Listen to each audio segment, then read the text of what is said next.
Yeah. We're rolling. Okay, welcome, Ethan. Welcome to Right Ways. Obviously, you're doing it the wrong way again, Lawrence. Okay, never mind. We'll do that again. It's fine. Okay, welcome to the Right Ways podcast. And here we are talking a little bit more about mentoring as a culture. So, Lawrence, you're very responsible for bringing everybody else in for this. Okay, so that being said, I'm going to leave the intro to you. Tell us who we have over here, although everybody else can see that right now. Well, first of all, let me introduce Edric and myself. We're going to be your co-hosts for today. And we have as our special guest, Ethan, who is a very good friend of mine, and also Edric's, who has been very immersed in the startup and entrepreneurship journey. I suspect probably over 8 years, I think you've been involved in that. 20 years, well, even more. That's exciting, because what we're going to do is we're going to dig your brains to find out how we're going to work the startup and entrepreneurship space.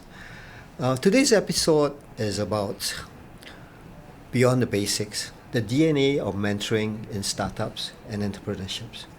And this was coined because there's a reason why Ethan and I and Edric decided that this was an important topic. So without further ado, I'll just dive straight in, right? And start with a very simple question for Ethan. And that is, why this space? Why are we talking about mentoring in startups and entrepreneurship?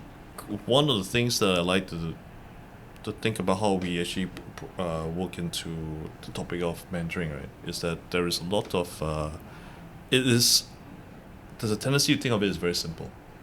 Actually, there are a lot of elements to mentoring. But it is very simple, right? If you want to run it simply, sure. If you don't want it to have optimal results, then you have to actually work at it, and in terms of building in a strategy about it and a structure about it. So why say startups and versus entrepreneurship? And I think that's a good one, because startups have what we call fast cycle times. You tell them to do something and then they experiment, they get back to you very quickly. Small, medium enterprises, they have legacy issues, they have work to do today, so the cycle times are a bit slower, so they can't really seem to implement it as quickly. So we focus a lot of mentoring in the startup space, because the people require it to move faster, or to get advice to move faster. But there are certain do's and don'ts, certain tricks and tips to actually do it right, because I think startup mentoring has a lot of people think it's a very sexy term, and what it does, actually there's a lot of work that goes behind it, and to make sure it's done right. And that's really why I think when we're discussing the topic, we specifically talk about great mentoring, not so much being a great mentor, right? I think one of the things that I want to be very clear is that I am not I don't consider myself a great mentor. I do consider myself not a bad mentor, and it's a good start. Right, and this is probably where we also want to talk about this space where we're talking about startups, right? But I think we also touched on beyond basics. I think you run a very good basic initial program to get people to understand the mentoring process. But there is something lacking in that, is because there is no further beyond. And I think when you should do, to improve and to be really good at anything, requires something known as deliberate practice, which is about 10,000 hours, not just going through the motions and doing it every day, right? So if you want to become a racing driver, you just can't have 35 years of driving experience in a taxi. It doesn't make you a racing driver. But some are, I have to say. No, they're not. they're really not. But they're very good at going fast. Yes. But they're not necessarily racing drivers. Yeah, going right? fast is easy. Stopping is the problem. Well, making the turns that's what the walls at are speed is usually the problem for going fast. But that's part and parcel of learning, right? And that's how you push, and then you slowly learn, and that's where deliberate practice is. So most people go through the same thing, and this is one which we will allude to later when we're talking to businessmen, is they have a lot of experience doing that thing before, right? But not necessarily approaching the problem in a different way this time. Then they're actually novices, but they can't let go of the fact that they have lots of experience. So that's also something that mentors need to also work with, and also understand the mindset of a person, see whether this is how you want to work with this person as a mentee, And that's also something to think about. Are you alluding to DNA or great mentoring as one piece of what you're trying to talk about now? Sorry, what's Like DNO? I'm sorry. DNA. Oh, DNA. Sorry. DNA. So you know you told me this, right, about 10,000 kicks that Bruce Lee does on one point, and you know you become, that's deliberate practice. Remember we talked about it. This was some moons I think ago. the So phrase was... are you talking about the same thing as well? Okay, the phrase was that I am not afraid of the man to practice 10,000 kicks. 10,000 kicks. Yep. I'm afraid of the person to practice one kick 10,000 times, right? And being deliberate practice means actually being very focused, being very present, being very mindful about what you're doing. How shall I put it? Between us, it's like golf, right? I hit the ball, it goes straight, I'm very happy. To you, some of the worst shots he's taken is some of the best shots I will never ever touch. Then he says, I don't like it. How does that make you feel? I feel good. Because my ball went straight. I don't care. I don't care how he feels about his ball. I don't care. I'm playing my game, he plays his game, right? If you compare each other's game, then I'll be very upset. But most of us play with him because basically he's quite open. He doesn't tease us too much for playing badly. But I think the key is that because he has deliberate practice, he wants the ball, intentionally wants the ball to land at a certain point. And he's trying to tell us that, you know, as a coach or as a friend, like, you know, should have an intention to us. We just want to hit the ball correctly. How far it goes, straight. And this is where we do about the difference between, say, a mentor that's starting out and someone who's actually more practiced. And then we will look at elements and then we can quickly catch up to it, right? So the other person will have a longer learning curve if he wants to be good. But how does that relate in a startup? I mean, you're talking about something that's generic in mentoring. It doesn't really get to the point where we are now talking about startups and entrepreneurship. We find that there are unique challenges and opportunities there that are different from the traditional ways of doing mentoring, right? Okay, let's start with terms and definitions. Yeah. Startups are different from SMEs specifically because startups are designed to grow at 10 times, 10x, 20x, 40x. So they're exceedingly rare if they succeed. Then there are people who think they are startups, and then there are SMEs who think they are startups. Okay, so all very different. So if you go for a startup competition, it's not likely to be a startup competition, it's likely to be a venture competition or a hackathon, and this isn't really a startup. These are still ideas going around the space. So a startup already has customers, already has ideas, already has backers. Tend to go into a very early stage, investable stage that we can see. So let me clarify that. It doesn't necessarily mean that it's a tech startup that we're talking about, because startups could be very anything, right? It doesn't just necessarily have to be focused on technology alone or is it new stuff that we're Well, yes, it doesn't necessarily need to, but technology, the one reason why they gravitate towards technology because the scaling up is a lot easier. Okay. So one of the things about companies that sometimes think they're startups but they're not, and they're running what we call an agency model, it means that if you have one key account manager for 5 new accounts, then you need to hire to grow by 10 times. You need to hire 10 times more people. But if you have technology, then you just need to buy server space. And that's a lot cheaper than hiring people over a 1 year period annually, right? So that allows you to scale faster, and that allows you to hit a 10x or 20x, provided your service or your solution can help you hit those metrics. So the business model itself is actually not something that you often see. Yes. And so maybe I'll just go back straight into mentoring. What is mentoring like in a startup space? Would you mind if we actually take a step back for a moment? Because it's good that for the audience who might be new to the world of mentoring in itself, what would be those key differences of, let's say, for example, a mentoring program or the scope in perhaps the larger companies versus a startup? How startup mentoring works is actually look into a very good structured program where all the elements are there, all the resources are there. So normally a good accelerator program, the Y Combinators, the startup 500 startups, they all have a very stated period, and then they have all the resources in place. So they do a selection, they screen, and then they invite the people to come in. and then they would have a program manager, then they would have instructors, and then there are mentors, and there's a mentor pool. Then they have admin people, they have administrative trackers to make sure that you're on track, and there's something inside the accelerator or incubator space known as EIR, Entrepreneur in Residence. So Entrepreneur in Residence is the guy who goes after everybody and says, you're supposed to do this by this, where is it? You're supposed to remind you to keep track. The mentors don't necessarily do that because mentors are not really full-time mentors.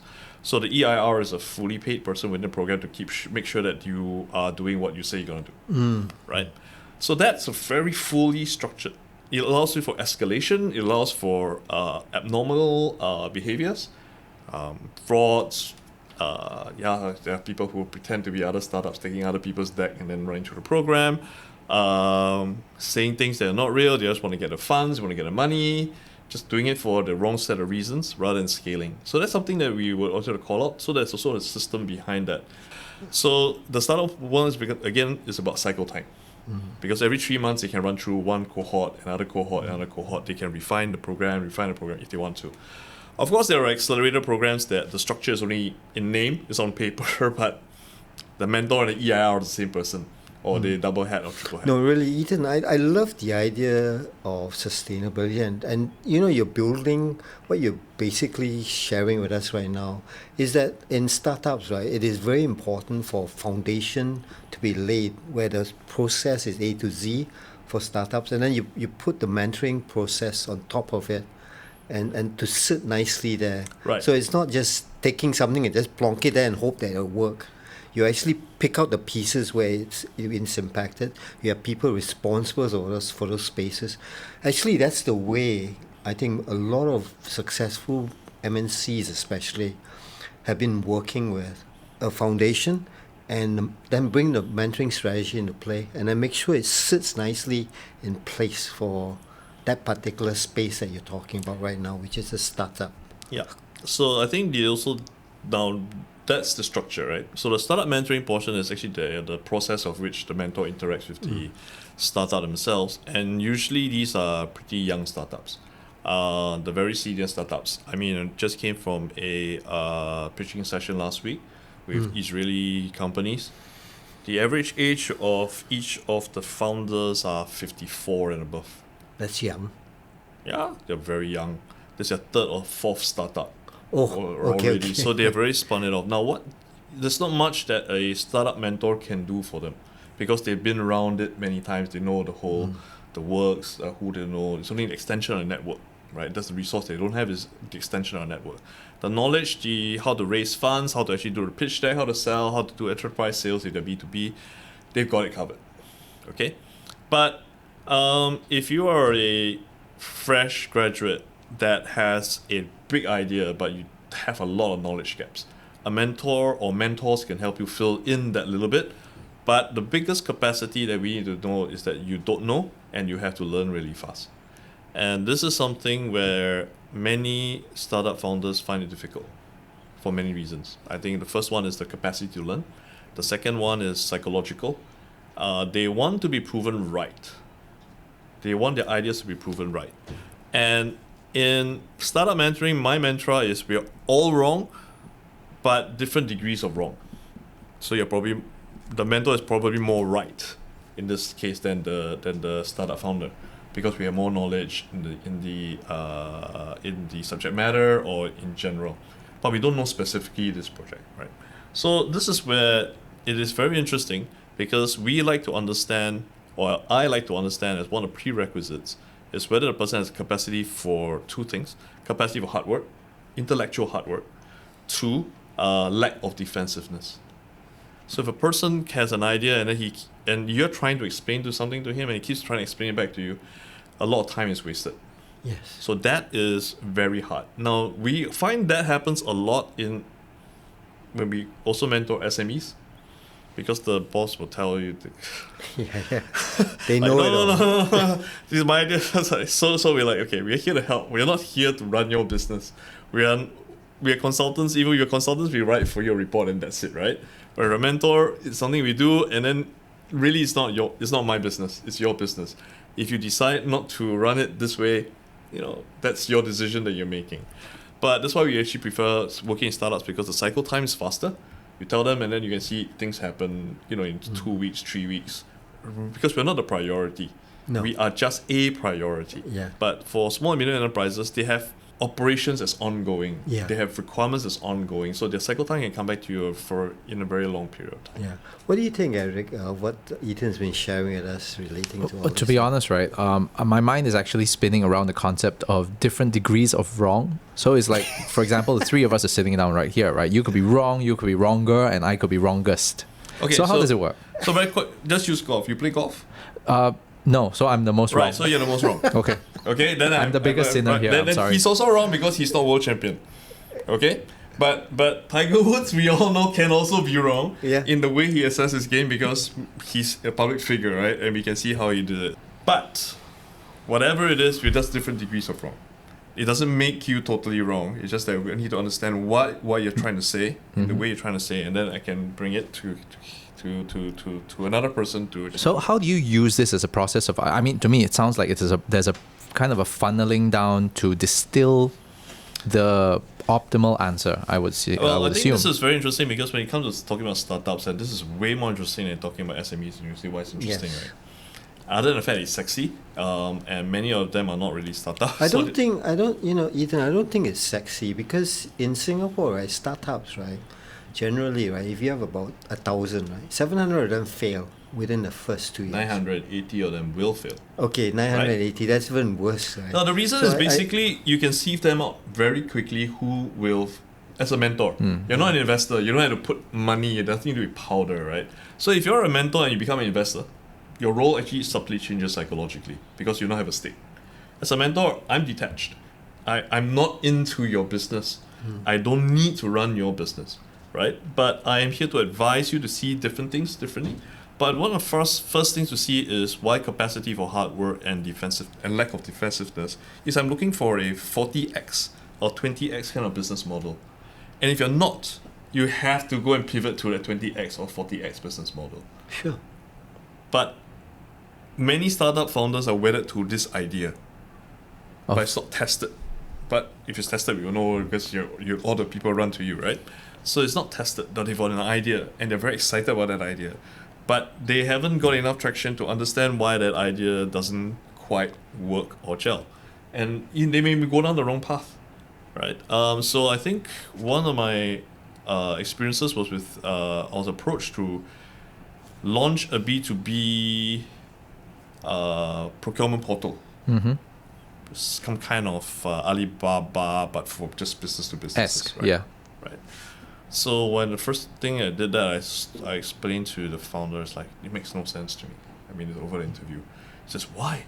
Like this global world, you can Google everything, Amazon of blah, blah, blah. I said, well, big businesses don't run like that. Factories don't run like that.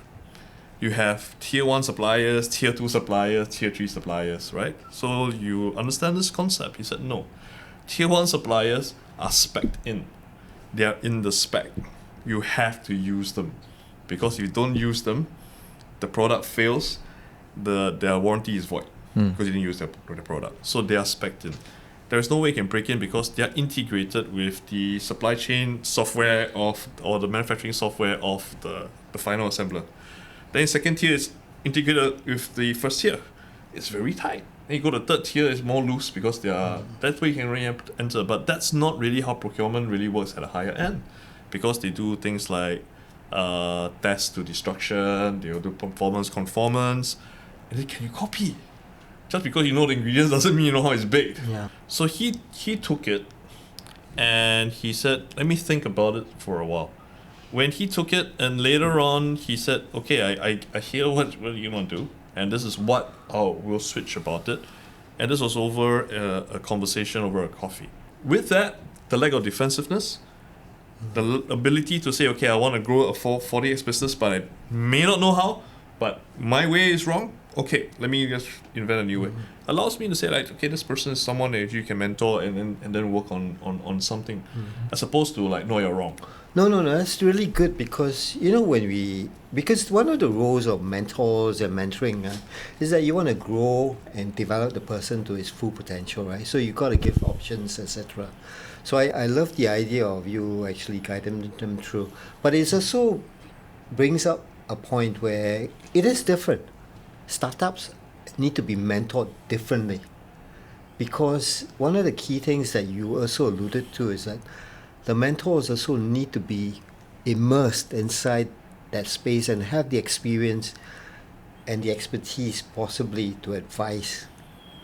And it's not just like any other mentor that comes along, right? Okay, it's so got to one be of- in that specific space. So one of the reasons why in working in an accelerator program is quite beneficial to startups is because you have a pool of mentors, and mentors work in a team.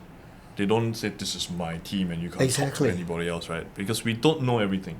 Some of us are digital marketing hackers, some of us are sales growth hackers. I'm more focused on pitch decks and business development, enterprise sales. So each of us has different angles. Some are better valuation, some are better IP, intellectual property valuation. So each of us have different things, but we all understand the common processes where the accelerator is supposed to grow, whether it's lean startups or launchpad. So these things are all pretty normal, just different flavors, right? It's normal to Overall. you, but it's not normal to mentoring. So that's the underlying basis. Now, Yeah. how we get this person is also beyond the intellectual side. It's also the mental and the hard side. It's largely you are going to be wrong very very often in startups. There's no way you hit on the first idea and that's it. You know, you're going to be wrong so often. You're going to pivot very often. So very often we got to tell them, go out there and challenge yourself, make mistakes early, fail forward, learn, come back, learn. It's very tiring. Now, it is not very tiring for people who are in sales. They do that all the time. They go out there, they get more rejections and they're going to get success. But that's part and parcel of thinking in that way. What we find, particularly in Singapore, is that they think, I said different degrees of wrong. They don't want to be wrong. They want to be right. But in startups, this is likely to be really wrong. Even in SMEs, if you're not a billionaire, you're likely to be wrong. Your business model is likely to be wrong somewhere. And you have to be open to the fact that it is wrong somewhere, and you're willing to look into it. One of the key differences that you're calling out now, right, is that in startups, right, you have a pool of mentors, right, that have different expertise areas. Yes. And you actually bring them together into this ecosystem that you have. And you actually allow them to move around depending on what the mentees or the founders might need to focus on in that specific area or maybe explore that. So that's a major difference really in that ecosystem that we're talking about right now. Do you It agree? depends on a lot of how people want to manage their mentee relationships. Some people are very Yeah. jealous. Jealous. Yeah. So Why? I can only talk to the mentee and that we put it down to You mean being within very- your ecosystem itself? Yes, I mean people are people, right? So they have different quirks, they have different stuff, and then we have what we call bad mentors, bad mentoring. So I try to just say I'm not a bad mentor. I don't say I'm a great mentor. I'm just not a bad mentor. A bad mentor is to keep giving ideas off the top of your head and hoping that the startup executes. The startup's gonna die like that because he's got limited ability to understand why And you want to time. do that, right? So you need to think through a certain idea, why you want to tell him how to do that. The second one is falling in love with the startup. That's why you get jealous. So we find that when we actually critique the startup, and then the startup's supposed to reply, but the mentor replies on the startup, on behalf of the startup, they'll be like, what gives this? It's learning, not your learning. And we've seen this happen a few times. Usually it's your first one because they normally identify the success of the startup with their success as a mentor. It's very different. So remember I said about great mentoring. Great mentoring means giving the most amount of resources that you can to the startup. Whether they succeed or not is really up to them. It's really down to their business. And I think there is this phrase in a Rudyard Kipling poem, right? If you can treat success and failure in the same style, that's what startup mentoring is about. It's not about success or failure. It's doing the best that you can, given the resource that you can, and being committed.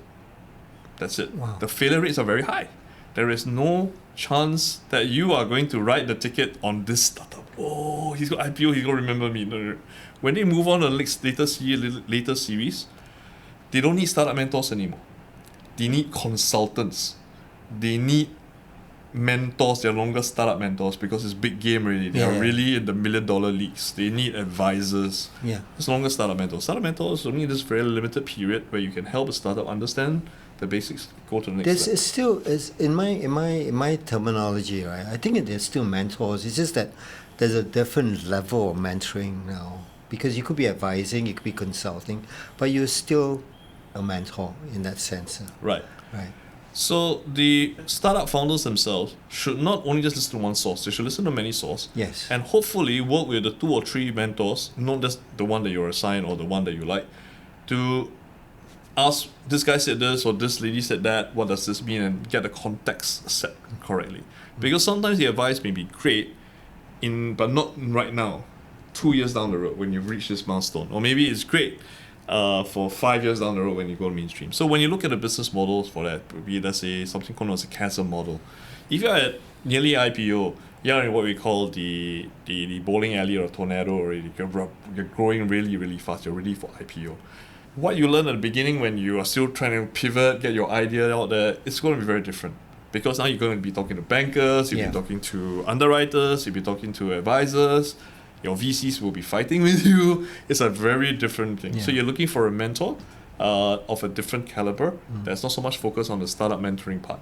You're now suggesting that don't just stick to one mentor, because the requirements may change just over that short period of time, and you should be looking at mentors who will give you that expert advice or that expert understanding of that specific area that you want to focus on. Well, personally, I don't believe you study a single book, you master something. So you read many books, you get a core knowledge, and then you practice it. When you listen to one mentor, you're listening to one book. Here's the thing, and that startups all need to know about their mentors. If they actually believed in your idea, they invested it, they would invest in it, or they would do it themselves. Your idea Do at it this moment, themselves. yeah, if your idea is like, wow, they'll do it themselves if it's clear. They only mentor you because they think right now your idea is not ready. That's it. If everybody know your idea is ready, they don't need a mentor. You're on fast track. You've already hit the correct product market Do you fit. actually, so this is interesting. Do mentors actually steal ideas? Why not? If your idea is stealable, then it's not very sustainable, right? So it does happen. Let me put it this way. Why can't we do a better Google? Even though Google's been around for like 20 years. Why can't we do a better Google? Now, if you go back to the days of Alta Vista, oh my god, Yahoo, and we were .com Gen 1 where I started and we tried to search for anything, you might as well take Yellow Pages. You might get better results, right? It's because they had a better technology. They knew how it actually worked. They wrote a paper about it. It's deep tech. The technology is highly scalable. It was very applicable. And they were going to sell it for $2 million to Yahoo. $2 million to Yahoo. And Yahoo said no. No? No. He can Google. Right?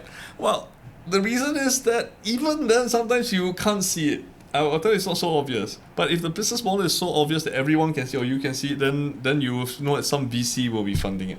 In your mind, right, what are the top 5 things that you must look out for when you're looking for a mentor in the startup space? Okay, let me think about this for a while. When I say think about it, it means I actually have written something about it. So You need to write. Well, I mean, we're definitely just happy that you prepared for this.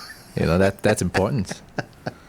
first, I think is as a startup founder or a business owner, and you're looking for a mentor, don't choose the biggest guy out there. Choose someone that will listen, understand your problem, and is willing to commit to you. This comes in 2 things. Don't expect everybody to commit to you. You must be worthy of their commitment. So one of the things we look out for startups is that people who are able to be either very intelligent, very articulate, that means there's a lot of good stuff going on down there, or that they've tried many, many things and it's not working, and this person is willing to listen. Question, just to expand on that point a little bit more, you mentioned that a mentor is willing to commit. Now, what is the ideal commitment that we're talking about? Because it could be a one and done thing and somebody would expect it as a commitment. You can't mentor a one and done. That's my goal. You can coach a one and done, but you can't mentor a one and done. Right. So what is commitment in this case? There was this scheme going on where they got all the CIOs of all the startups to mentor promising entrepreneurs, and they try to match them. And a friend of mine got matched to, I think, the CIO of Taobao or Lazada or something. I can't remember, but it was very senior. A big one. Big one. And he also was very happy because he meant that validation. And the guy was too busy to meet him. He's just too busy. So why would you... It's better than nothing, but it also sounds like nothing. It does actually. Right? Yeah, there's no commitment. So there's no commitment because the guy's been assigned and he doesn't know anything. Why was it assigned? There was no algorithm, right? So if you book in Uber, Grab, you will know it's the nearest, given what I asked for, the size of the car that I asked for, and the kind of driver that I'm looking for, right?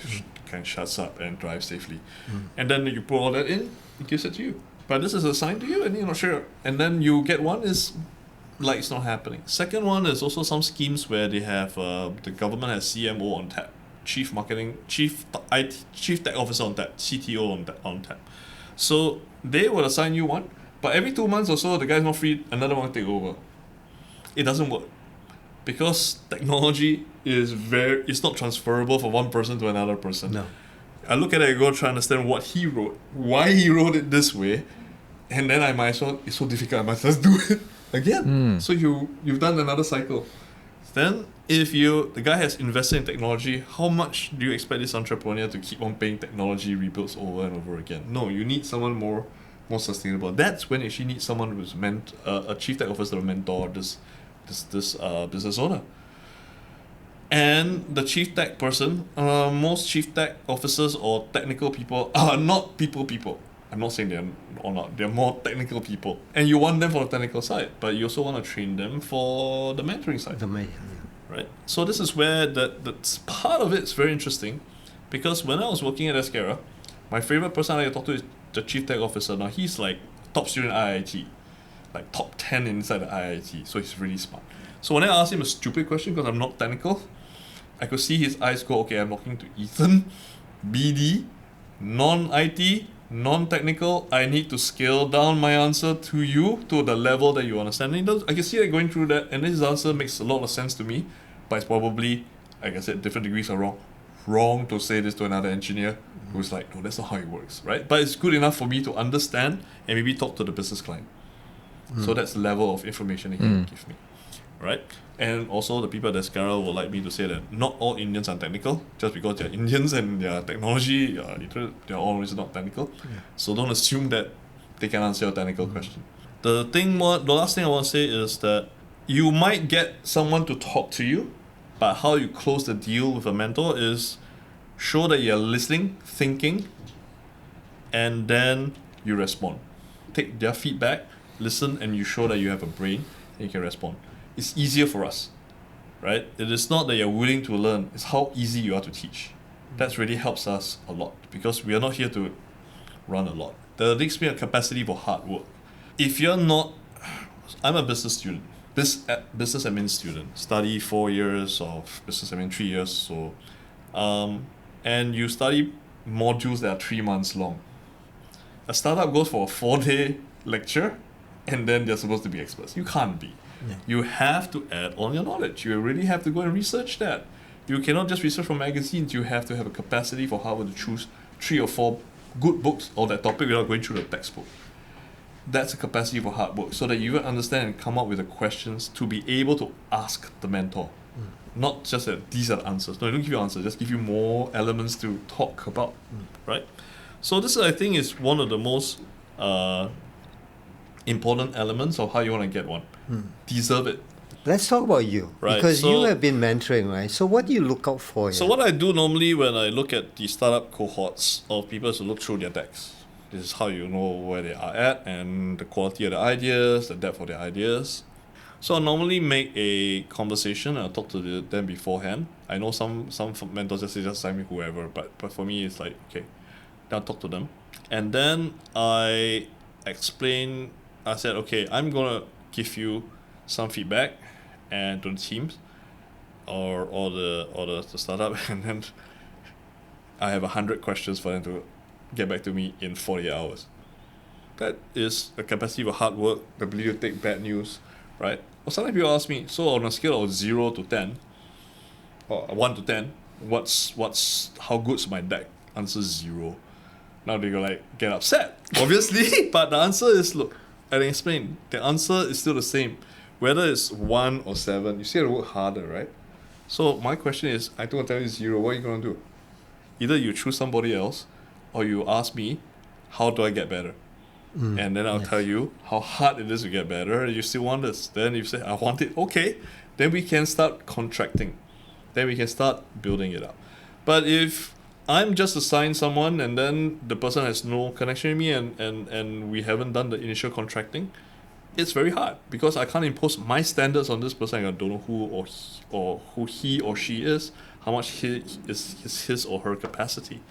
So in all the more successful mentorships that I've done, it's a lot of it before the mentors were assigned. Already they said, okay, we've agreed to work with each other, and we check that. We've been talking a lot about the mentoring experience, how you're doing that with the startups and other entrepreneurs. Now, on your end, right, do mentors in your space still seek out mentors for yourself? Of course. There are many things and new emergent technologies that we don't know, right? So if someone's more knowledgeable than you are and willing to share with you, why not? So that's what I do all the time. So that also helps to expand your fundamental knowledges, or well, if you're on LinkedIn, you will know that I write a lot, but you do not know that I write on things that I'm only slightly better than other people. I don't write on stuff I really know very well.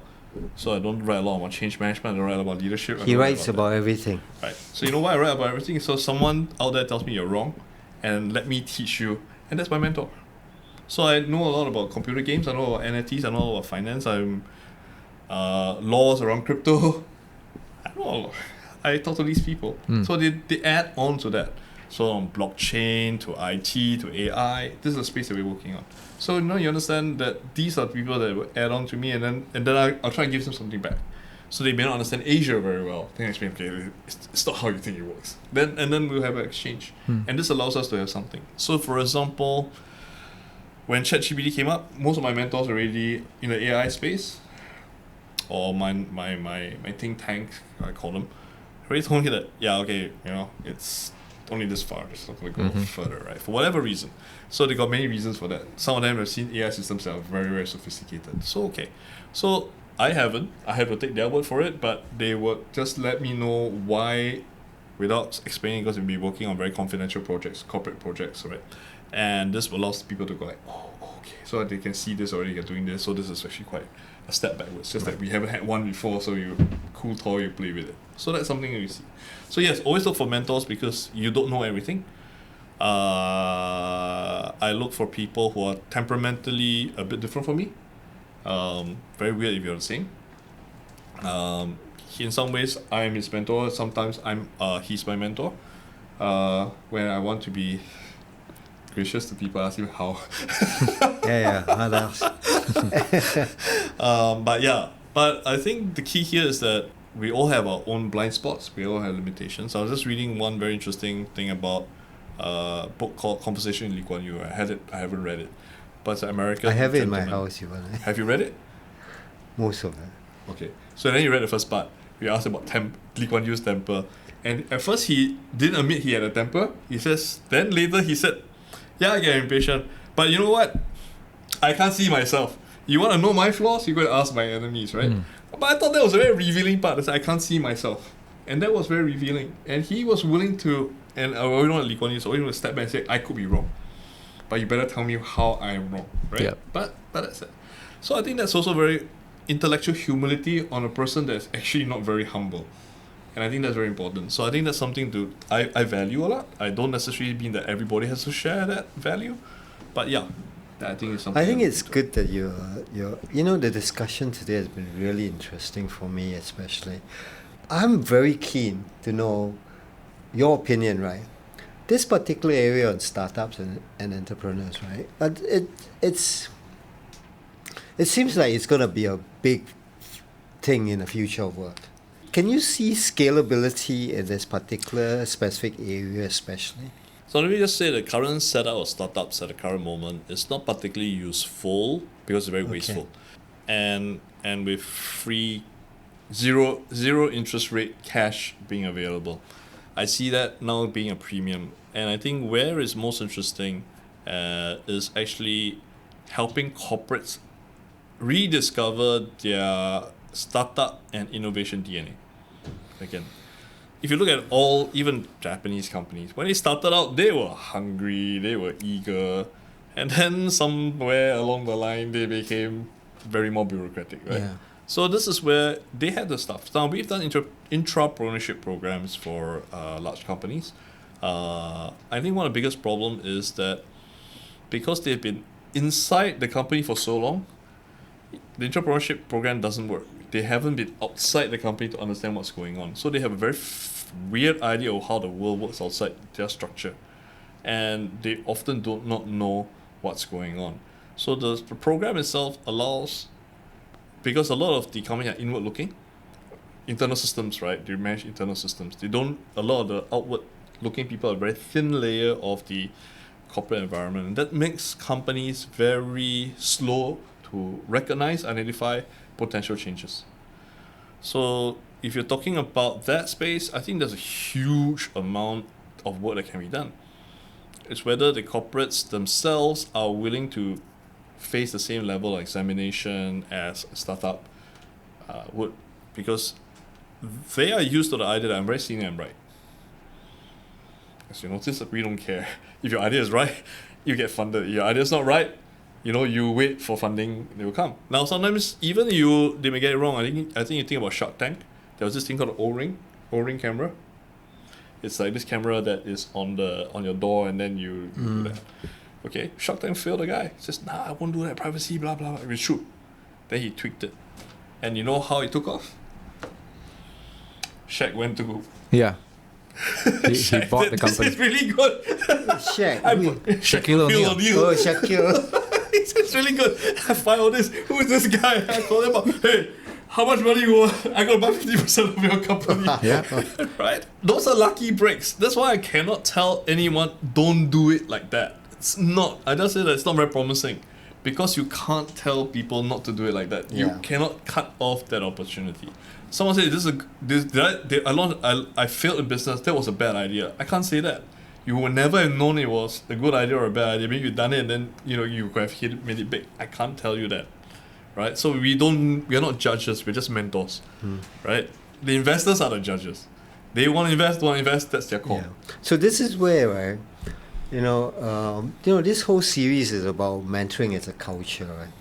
So, in closing, right, Ethan, how do we then massage this towards a place where mentoring becomes a culture in the setup and entrepreneurship ecosystem? Because we're talking very factual stuff right now, and I feel that, culture, the feeling of culture, of everybody being engaged and feeling part of it, is a big piece that... Okay, so I would say that it depends a lot on who wants and what's the reason of wanting a mentor.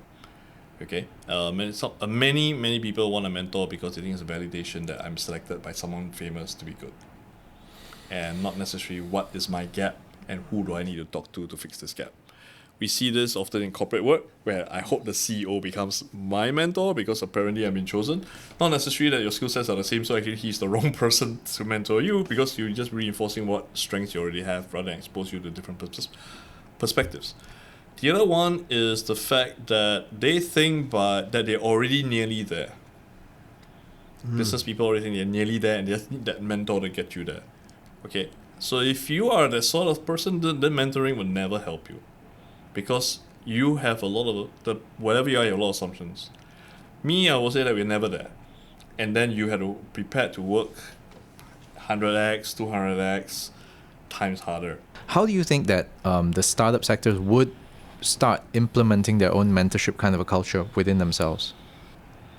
It is tricky because if you don't pay for mentors, good mentors won't come. So mentoring is very intense. It is if you have a good high level, high stakes, high involvement level, it's very tiring because you need to listen, the guy need to listen. He's wrong, you need to understand or what's going on and then adjust accordingly.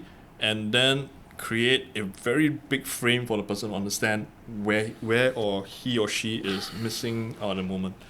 So that's a lot of work, right? Now we're not paid enough for that kind of work, but at least there must be payment for that. So the main thing that to create that mentor pool is people who are willing to do that, capable of doing that, want to do that, and that's your main focus. And get paid. A little bit, not necessarily a lot, because it's very, very, very tiring. Ethan, I didn't expect so much insights from you. It's very interesting, and I think we should have another coffee chat session Sounded somewhere like such a else. backhanded compliment. I didn't expect such insight from you. No. Our conversations are more fun and used to like slam everybody else, and then after that, then we kind of talk about main thing. But this is more focused, more Yeah, structured. that's very focused, and I really appreciate your time that you gave to us. Both Edric and myself, we appreciate it, and thank you very much. It was Oh, it's a lovely. pleasure. Okay, so always that welcome camera, to do this that. camera, how can people get in touch with you in case they want your mentorship advice and Ask willing to Lawrence. pay? I mean, if you like what you hear, you can find me on LinkedIn, and then we can connect over there, and then we can have a chat to see how I deal with certain things, think about certain things. If you really want something more specific, you can always reach out to HRFC and Lawrence, and then we can work out an arrangement. If you work it out directly, me, it's likely to be more expensive than if you reach out through HRFC. Yeah. So A coffee is good enough for him. That's wow, Ethan. must be some expensive coffee. Yeah, it's a very expensive coffee, but I think that and more valuable is the discussions that you're gonna have. Thank you very much, everybody, for listening. Okay, we'll see you in the next episode of the Right Ways podcast. Right? Okay, Bye. see you everyone. Bye-bye. Bye. Why not wrong ways? Because you're already talking about the wrong ways.